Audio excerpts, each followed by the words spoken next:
ఢిల్లీలో గాలి పీల్చుకుని బతికే పరిస్థితులు కూడా కనిపించట్లేదు. ఎయిర్ క్వాలిటీ రోజు రోజుకు దారుణంగా పడిపోతోంది. స్టేజ్ 4 దశలోకి ఢిల్లీ ఎయిర్ క్వాలిటీ వచ్చేసింది. ఈ సీజన్లో ఫస్ట్ టైం ఢిల్లీలో ఎయిర్ క్వాలిటీ ఇండెక్స్ 450 మార్కు దాటేసింది. ఇవాళ ఉదయానికి ఏక్యూఐ రీడింగ్ 483గా నమోదైంది. దీంతో ఢిల్లీ సర్కార్ అప్రమత్తమైంది. గ్రాండెడ్ రెస్పాన్స్ యాక్షన్ ప్లాన్ 4వ దశ అమలుకు ప్రభుత్వం సిద్ధమైంది. ఢిల్లీలో కాలుష్యం కట్టడికి ఇప్పటికే పలు ఆంక్షలు విధించినా తాజాగా మరిన్ని కఠినమైన ఆంక్షలు అమలు చేయాలని ప్రభుత్వం నిర్ణయం తీసుకుంది. దీంతో ఢిల్లీ ఎన్సీఆర్ పరిధిలో నేటి నుంచి మరిన్ని నిబంధనలను అమలు చేయబోతోంది సర్కార్. ఇందులో భాగంగా డీజిల్ వాహనాల రాకపోకలపై నిషేధం విధించింది. సీఎన్జీ, BS6 డీజిల్ వాహనాల ఎలక్ట్రిక్ వాహనాలను మాత్రమే అనుమతించాలని ఢిల్లీ ప్రభుత్వం నిర్ణయించింది.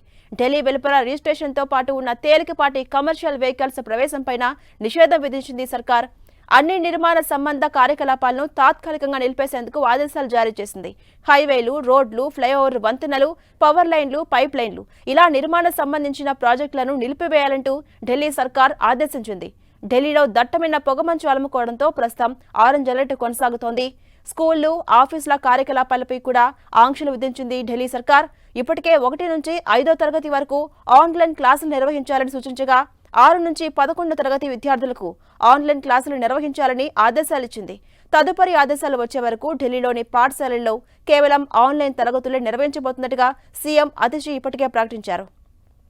ఇక ఎన్సీఆర్ పరిధిలో కార్యకలాపాలు సాగిస్తున్న ఆఫీసులు 50% స్టాఫ్తో మాత్రమే నడవాలని, మిగిలిన 50% ఉద్యోగులకు వర్క్ ఫ్రం హోం ఇవ్వాలని ఢిల్లీ ప్రభుత్వం స్పష్టం చేసింది.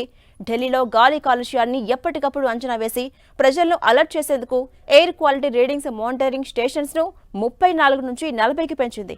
మరోవైపు ప్రభుత్వ కాలేజీలను మూసివేయడంతో పాటు బేసి వాహన నిబంధనలు అమలు చేయడంపై నిర్ణయం తీసుకోవాలని ఎయిర్ క్వాలిటీ మేనేజ్మెంట్ కమిషన్ సూచించింది.